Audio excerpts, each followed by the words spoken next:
All right, let's dive right in. Today, we're going to break down the science of living a longer, much healthier life. And it's all about mastering our own biology.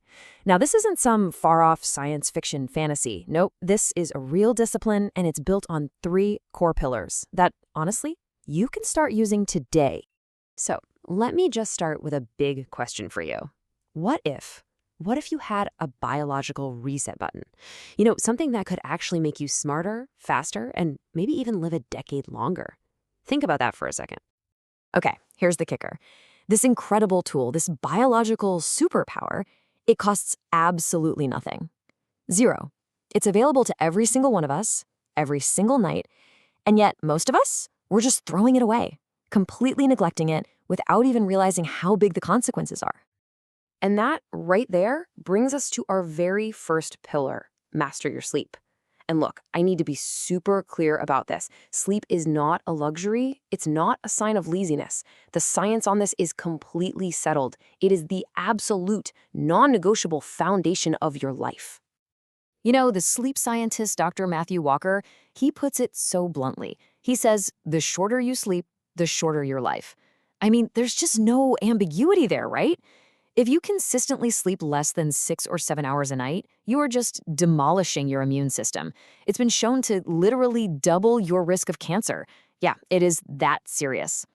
So, what's actually going on when you're asleep? Well, think of it like this. Your brain has a nightly cleaning crew. See, as you go about your day, all this metabolic junk, these toxic proteins, they build up. But then, when you sleep, this amazing system kicks into high gear and just flushes it all out. And if you skip that cleaning cycle, well, that toxic gunk builds up, and it's directly linked to horrible stuff like Alzheimer's disease. And get this, not all sleep is created equal. The two most critical stages are deep sleep and REM sleep. Deep sleep, that's your body's physical repair crew. It's when you're fixing tissues and locking in memories. Then you've got REM sleep. Think of that as emotional first aid. It's where your brain sorts through all the stresses of the day, kind of like rebooting your emotional hard drive. You absolutely need both. Now, this is why just getting by on less sleep is so dangerous.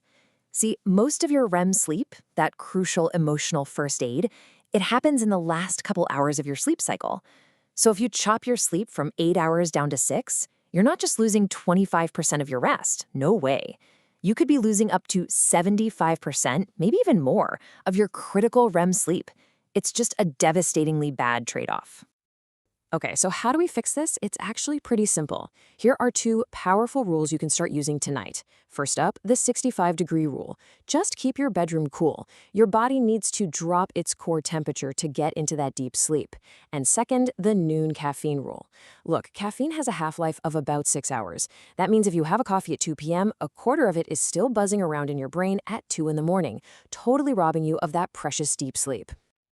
All right, on to our second pillar. Once you've got that sleep foundation solid, it's time to tune your metabolism.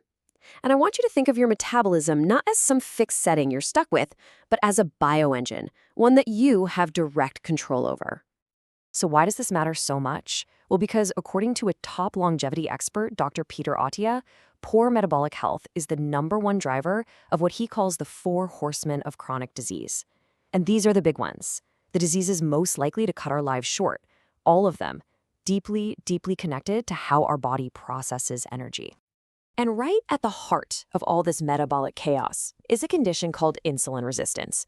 Dr. Attia has this brilliant term for it. He calls it the black tax on your life. Why? Because it's this silent, hidden burden that just relentlessly fuels those 4 horsemen. So many people have it and have no idea, and it's just slowly, silently chipping away at their health. So how do we fight back against this? The answer might actually surprise you. It's muscle. And I'm not talking about just for looks. Forget aesthetics. Muscle is your body's primary metabolic sink. It is the #1 spot for your body to safely get rid of excess blood sugar, before it can cause damage. The more muscle you have, the more resilient your whole metabolism becomes. It's a game changer. And what's the key to building and holding on to that vital muscle mass? It's protein. A super simple rule of thumb, again from Dr. Attia's work, is the protein-first approach. Just aim for about 1 gram of protein per pound of your ideal body weight every day. This is going to help stabilize your blood sugar and give your body the exact building blocks it needs to keep that all-important metabolic sink in business. Okay, time for our third and final pillar. We've talked about sleep, the foundation. We've talked about tuning your metabolism, your body's engine. Now we're going to look at the instruction manual itself. This is really cutting-edge stuff, editing your DNA. But don't worry, this isn't about changing who you are. It's all about influencing which of your genes get turned on and which ones get turned off. There's this revolutionary idea from Harvard geneticist Dr. David Sinclair called the information theory of aging. And it basically says this: we don't age because our bodies just wear out, like an old car. No, we age because our cells, they lose information. They literally forget their original job description, and that confusion, that dysfunction, that's what we call aging. But here's the incredible, super empowering part of this whole theory. That loss of information, it isn't necessarily permanent. We can actually take actions that remind our cells what they're supposed to do. We can help them get back to functioning like their younger, more organized selves. How cool is that? So how do we send that reminder signal? We do it by using brief, beneficial stressors, or what some people call good stress. I'm talking about things like intermittent fasting, a little bit of cold exposure, or high-intensity exercise. These things send a powerful survival signal to your cells, which in turn flips on these ancient longevity genes, especially a group called sirtuins. You can think of them as your cellular repair crew that swoops in, cleans up damage, and restores that lost information. Okay, let's bring it all home.